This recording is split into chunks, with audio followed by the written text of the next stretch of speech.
કેન્દ્રીય ગૃહમંત્રી અમિત શાહના મત વિસ્તાર ગાંધીનગર જિલ્લાના માણસાના વેડ ગામના લોકોએ આજે ભારતીય જનતા પાર્ટીના ખેસ સાથે અનોખી રીતે વિરોધ નોંધાવ્યો।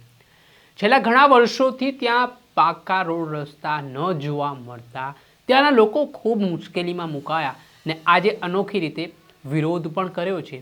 શું મામલો છે વિગતે વાત કરીએ। વૈષ્ણવજન તો તેને કહીએ જે પીડ પરાઈ જાનાને રે। દર્શક મિત્રો, નવજીવન ન્યૂઝમાં આપનું સ્વાગત છે। હું છું ફૈઝાન। આજે ગાંધીનગર જિલ્લાના માણસા તાલુકાના વેડ ગામના સ્થાનિકોની ધીરજ ખૂટતી જોવા મળી। છેલ્લા ઘણા વર્ષોથી ત્યાં રોડ રસ્તાની હાલત દયનીય છે। પાકો રોડ બનાવવામાં ન આવતા ગ્રામજનો આજે બરોબરના રોષે ભરાયા હતા।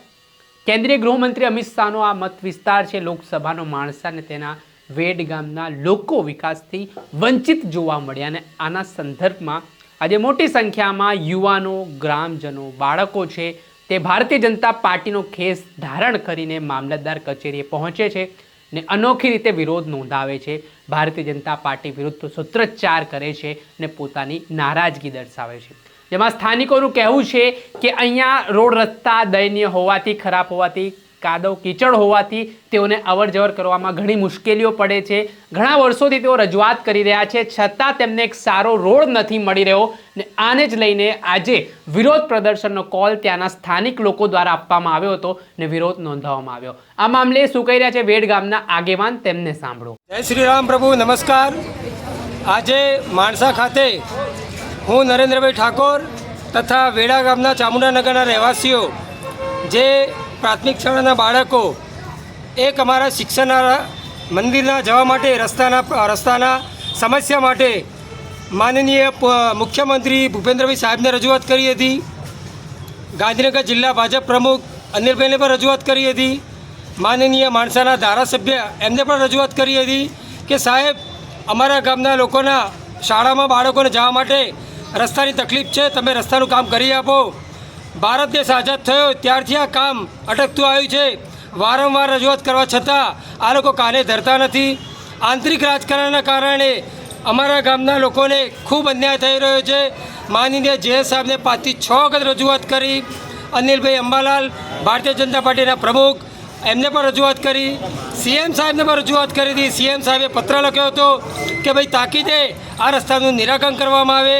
પણ આજે માણસામાં એટલો બધો સામાજિક ભેદભાવ, જે એક જાતિ આધારિત ભેદભાવ ઊભો કરવામાં આવ્યો છે કે ભાઈ ઠાકોર સમાજના છોકરાઓને ભણીને શું કરવું છે, આજે એમના આરોગ્યને શું કરવું છે।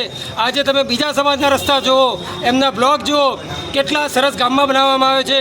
તો આજે ભારતીય જનતા પાર્ટી સામે, માણસાના ધારાસભ્ય સામે, જે.એસ. પટેલ સામે માણસાના ઠાકોર સમાજ ખૂબ આ શબ્દો ઓખડી કાઢે છે અને રોષ વ્યક્ત કરીએ છીએ કે જે.એસ. પટેલ સાહેબ, અમે પણ પાર્ટીના માણસો છીએ, તમને પણ મત આપ્યા હતા, અમારો શું ગુનો છે તો અમને તાકીદે ન્યાય આપો। પ્રાથમિક શાળાના બાળકોને જવાનો રસ્તો તમે નિરાકરણ કરી આપો। અત્યારે અમે મામલતદાર સાહેબને આવેદનપત્ર આપી જે.એસ. પટેલ સાહેબને ઓફિસ જવાના છીએ, ત્યાંથી કમલમ્બા પણ જવાના છીએ। ન્યાય આપો, ન્યાય આપો। જે આપણે સાંભળ્યા આ હતા વેડ ગામના આગેવાનો। તેઓ કહી રહ્યા છે કે આ મામલે તેમણે મુખ્યમંત્રી સુધી રજૂઆત કરી છે, છતાં આ સમસ્યાનું કોઈ નિરાકરણ આવી રહ્યું નથી, જેને લઈને આજે આવેદનપત્ર પાઠવીને તંત્રનું ધ્યાન દોર્યું છે અને જો આગામી સમયમાં આનું નિરાકરણ કાયમી નહીં આવે તો ઉગ્ર આંદોલનની પણ ચીમકી ગ્રામજનો દ્વારા ઉચ્ચારવામાં આવી છે, જેના જ કારણે રાજકારણ ગરમાયું છે।